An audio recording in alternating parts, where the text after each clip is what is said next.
చేపట్టి ఇవాళ హైదరాబాద్ మహానగరం విశ్వనగరంగా తయారైంది. ఈ పరిస్థితులలో మరి ఇప్పుడున్నటువంటి ట్రెండ్లో ఈ ఫార్ములా ఈ రేస్ ఏదైతున్నదో ప్రపంచంలో ప్రఖ్యాతిగాంచినటువంటి దేశాల్లో నగరాల్లో మాత్రమే కొనసాగుతూ ఉన్నది. కేటీఆర్ గారు తనకున్నటువంటి నైపుణ్యంతో తనకున్నటువంటి శక్తి యుక్తులన్నిటిని కూడా ఉపయోగించి ఈ ఫార్ములా ఈ రేస్ మన దగ్గరికి తీసుకురావడం జరిగింది. అయితే ఒకటేసారి కాదు, ఇది సిరీస్గా జరగాలి. తద్వారా ప్రపంచం మొత్తం హైదరాబాద్ వైపు చూడాలి. ప్రపంచంలో ఉండేటువంటి పెట్టుబడులు ప్రత్యేకించి ఇవాళ పర్యావరణానికి అనుగుణమైనటువంటి ఈ ఎలక్ట్రిక్ మోటార్ల యొక్క ఆవశ్యకత ప్రపంచం గుర్తించి అందరూ ఎంకరేజ్ చేస్తున్నారు. కాబట్టి ఈ పోటీ ప్రపంచంలో ఆ పోటీలో కూడా మేము ముందుండాలనేటువంటి ఆలోచనతో దేశంలో అనేక మంది, ప్రపంచంలో అనేక దేశాలు దీనికోసం ప్రయత్నం చేసినా మరి తను సఫలీకృతమై హైదరాబాద్కు తీసుకొచ్చినటువంటి దూరదృష్టి కలిగినటువంటి నాయకుడు కేటీఆర్ అనేటువంటి విషయాన్ని ఈ సందర్భంగా గుర్తు చేస్తా ఉన్నాం. అందుకనే మొదటి దఫా ఈ రేసు సజావుగా సాగింది. ప్రైవేటు స్పాన్సరర్ అనుకోకుండా మొదటి రేస్ తర్వాత విడ్రా కావడం జరిగింది. మరి దీన్ని కొనసాగించడమా రద్దు చేయడమా? మన లక్ష్యం హైదరాబాద్ ప్రతిష్ట పెంచాలి, హైదరాబాద్ విశ్వనగరంగా సుస్థిరంగా ఉండాలి, ప్రపంచంలో ఉండేటువంటి వాళ్ళందరూ కూడా ఇక్కడికి రావాలనేటువంటి ఆలోచనతో ఉన్నాడు. కాబట్టి దీన్ని కంటిన్యూ చేయాలనేటువంటి నిర్ణయం తీసుకొని వాళ్ళకు చెల్లించాల్సినటువంటి ఒక ఇన్స్టాల్మెంట్ను హెచ్ఎండిఏ ద్వారా చెల్లించడం జరిగింది. అయితే ఇంకా కొంత చెల్లించాల్సినటువంటి అవసరం ఉండే. ఆ తరుణంలో ఎన్నికలు వచ్చినాయి. బీఆర్ఎస్ పార్టీ అధికారం కోల్పోయి కాంగ్రెస్ ప్రభుత్వం అధికారంలోకి రావడం జరిగింది. తదనంతరం వాళ్ళు చెల్లించాల్సినటువంటి ఆ బకాయి చెల్లించకపోతే కంపెనీ వాళ్ళు వాళ్ళను సంప్రదిస్తే వీళ్ళు దాని నుండి తప్పుకున్నారు. కాబట్టి ఆ ఒప్పందం రద్దయింది. మరి ఇటువంటి పరిస్థితులలో అంటే ఇక్కడ ఉండేటువంటి తేడా ఏంటంటే హైదరాబాద్ను విశ్వనగరం చేయాలి, అన్ని పెట్టుబడులు ఆకర్షించాలనేటువంటి విధానం కేసీఆర్ గారిది, కేటీఆర్ గారిది. అయితే దానికి భిన్నంగా హైదరాబాద్ నగరాన్నే కాదు తెలంగాణను సర్వనాశనం చేయడమే ధ్యేయంగా పనిచేస్తున్నది కాంగ్రెస్ ప్రభుత్వము. వాళ్ళ దుర్మార్గం బయటపడుతుంది. కాబట్టి హైదరాబాద్ అభివృద్ధిని అడ్డుకుంటున్నటువంటి విషయం ప్రపంచానికి తెలుస్తుంది. కాబట్టి ఇది బయటపడకుండా ఉండాలి అని అంటే ఇది తీసుకొచ్చినటువంటి కేటీఆర్ గారిని ఏదో ఒక రకంగా ఇబ్బంది పెట్టాలన్నటువంటి దుర్మార్గపు ఆలోచనలో భాగమే ఈ కుట్ర కేసు అనేటువంటి విషయాన్ని మనం చేస్తూ ఉన్నాం. ఇక్కడ ఎక్కడ కూడా అవినీతి లేదు. ట్రాన్స్పరెంట్గా ఈ ప్రభుత్వం నుండి ఆ కంపెనీకి బ్యాంకు ద్వారా వ్యవహారం జరిగింది. మరి అటువంటి దాన్ని ఏసీబీకి కంప్లైంట్ చేసి, ఏసీబీ అంటే ఏంటి? Anti corruption bureau. ఇక్కడ అవినీతి ఎక్కడున్నది? ట్రాన్స్పరెంట్గా ప్రతిదీ కూడా నేను తన ప్రెస్ కాన్ఫరెన్స్లో కేటీఆర్ గారు జరిగినటువంటి వ్యవహారాన్ని మొత్తం పూసగుచ్చినట్టు చెప్పడం జరిగింది. అయితే ఇది రాజకీయ దురుద్దేశంతో చేస్తున్నటువంటి వ్యవహారం. కాబట్టి గడిచిన 1 సంవత్సర కాలంగా కాంగ్రెస్ ప్రభుత్వం ప్రజలకు ఇచ్చినటువంటి హామీలని అమలు చేయడంలో ఘోరంగా విఫలమైంది. కాబట్టి ప్రజల పక్షాన అన్ని వేదికల మీద టీఆర్ఎస్ పార్టీకి సంబంధించినటువంటి నాయకులు కేటీఆర్ గారు ఈ దుర్మార్గాన్ని ఎక్కడికక్కడ నిరసిస్తున్నారు. కాబట్టి ప్రజల్ని చైతన్యవంతులు చేస్తున్నారు. కాబట్టి ప్రభుత్వం మీద వ్యతిరేకత పెరుగుతూ ఉన్నది. కాబట్టి వాళ్ళ దుర్మార్గాలు బయటకు వస్తున్నాయి. కాబట్టి మాట్లాడే, ప్రశ్నించే గొంతుకలను అణిచివేయాలనేటువంటి ఒక దుర్మార్గపు ఆలోచనలో భాగమే కేటీఆర్ గారి మీద పెట్టినటువంటి ఈ కుట్ర కేసు అనేటువంటి విషయాన్ని కూడా మనం చేస్తూ ఉన్నాం. నిజంగా ఈరోజు చట్టసభలు పనిచేస్తూ ఉన్నాయి, శాసనసభ జరుగుతూ ఉన్నది, శాసన మండలి జరుగుతున్నది. గౌరవ సభ్యుని మీద ఇటువంటిది జరిగినప్పుడు సభలో చర్చించాలి కదా. ఆ సభ్యుడు ప్రత్యక్షంగా సభ్యుడు, ఈరోజు కూడా ఆ సభకు ప్రాతినిధ్యం వహిస్తున్నటువంటి సభ్యుడు, ఒక సభ్యుడు ఈ ప్రభుత్వంలో సభ్యుడిగా కొనసాగుతున్నటువంటి కాలంలో ఆయన ఉన్నటువంటి సభలో మీద తన మీద కేసు పెట్టడం జరిగింది అని అంటే ఎటువంటి భయానక వాతావరణం రాష్ట్రంలో కొనసాగుతున్నది అనడానికి ఇది నిదర్శనం. ఒక అప్రకటితమైనటువంటి ఎమర్జెన్సీ లాంటి, అన్డిక్లేర్డ్ ఎమర్జెన్సీ లాంటి వాతావరణాన్ని రేవంత్ రెడ్డి ప్రభుత్వం కొనసాగిస్తూ ఉన్నది. ఇటువంటి అక్రమ కేసులకు ఎవరు? కేటీఆర్, కేసీఆర్ బిడ్డ. కేసీఆర్ అంటే ఎవరు? తెలంగాణ కోసం 14 సంవత్సరాలు రాజీ లేని పోరాటం చేసి తన ప్రాణత్యాగానికి సిద్ధమై తెలంగాణ సాధించినటువంటి మహానాయకుడు. ఆయన వారసత్వం ఎట్లుంటుంది? ఎటువంటి పోరాటానికైనా సిద్ధంగా ఉంటుంది. అందుకనే ఈ మధ్యకాలంలో ఎప్పుడు ఇటువంటి దుర్మార్గపు ఆలోచన జరిగినా తండ్రి వారసత్వాన్ని పుచ్చుకున్నటువంటి కొడుగ్గా ఏ రకంగా ఛాలెంజ్ చేస్తూ ఉన్నా చూస్తున్నాం. కానీ కేటీఆర్ గారిని కాపాడుకోవాల్సినటువంటి బాధ్యత సమాజం మీద మా మీద ఉంది కాబట్టి ఆయన మీద పెట్టినటువంటి అక్రమ కేసు ఎత్తివేయాలనేటువంటి మా ఈ డిమాండ్ మేము అనుకున్నట్టు వాళ్ళు విత్డ్రా చేసేంత వరకు కొనసాగుతుందనేటువంటి హెచ్చరిక చేస్తూ అవసరమైతే ప్రజాక్షేత్రంలో ప్రజలను కూడా కదిలిస్తాం. ఈ ప్రభుత్వ దుర్మార్గాన్ని ఖచ్చితంగా తీవ్ర స్థాయిలో ప్రతిఘటిస్తామని హెచ్చరిస్తాం.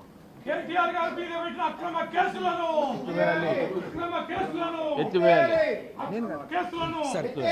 జై తెలంగాణ. बड़ी अफसोस की बात है, एक हुकूमत जाती है दूसरी हुकूमत आती है, ये एक साइकिल होता है। मगर ये जो हुकूमत है रेवंत रेड्डी की, ये रिवेंज हुकूमत है। आवाम की तरक्की के लिए हुकूमत बनती है, आवाम के मसाइल हल करने के लिए हुकूमत बनती है, मगर साबिका लीडर्स पर केसेस बुक करने के लिए हुकूमत नहीं बनती है। ये रेवंत रेड्डी कार रेस के ऊपर जो केस लगाया जा रहा है वो सरासर गलत है। और केटीआर साहब एक डायनामिक लीडर है, उन्होंने तेलंगाना की तरक्की के लिए काम किया। जो कार रेस का मामला है डेफिनेट वो हमारी स्टेट की तरक्की के लिए, बिजनेस की तरक्की के लिए उन्होंने जो इन्वेस्टमेंट किया है उससे बढ़ के फ़ायदा हमारी स्टेट को है। आज हम रेवंत रेड्डी पर यकीनन सारे तेलंगाना के अवाम गुस्सा कर रही है कि आप हुकूमत चलाइए, ना कि रिवेंज में केसेस बुक करिए। केटीआर साहब एक डायनामिक लीडर थे और हैदराबाद सिटी सारे इंडिया में नंबर 1 सिटी की तरह आगे बढ़ रही थी हमारी स्टेट के अंदर, और ख़ास तौर से हमारी कंट्री के अंदर हैदराबाद का एक इमेज काफ़ी बढ़ रहा था। वो इमेज पर कार रेस का रखा गया था जो बड़े बड़े शहरों में होता है और हिंदुस्तान की नहीं सारी दुनिया में ये काम होता है। उसी तरह यहाँ पर भी उन्हें बुलाया गया ताकि हमारी स्टेट का इमेज बढ़े, हमारी स्टेट में तरक्की आए। आज रेवंत रेड्डी साहब जो केसेस बुक कर रहे हैं उसकी हम सख्त मजम्मत करते हैं।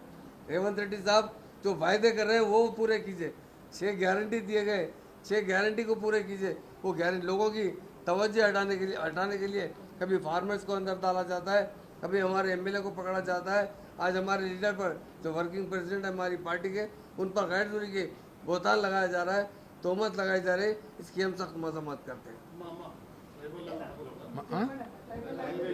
లంబాడి భాషలోనా అబ్బు మీడియా సోదరులందరికీ నమస్కారం.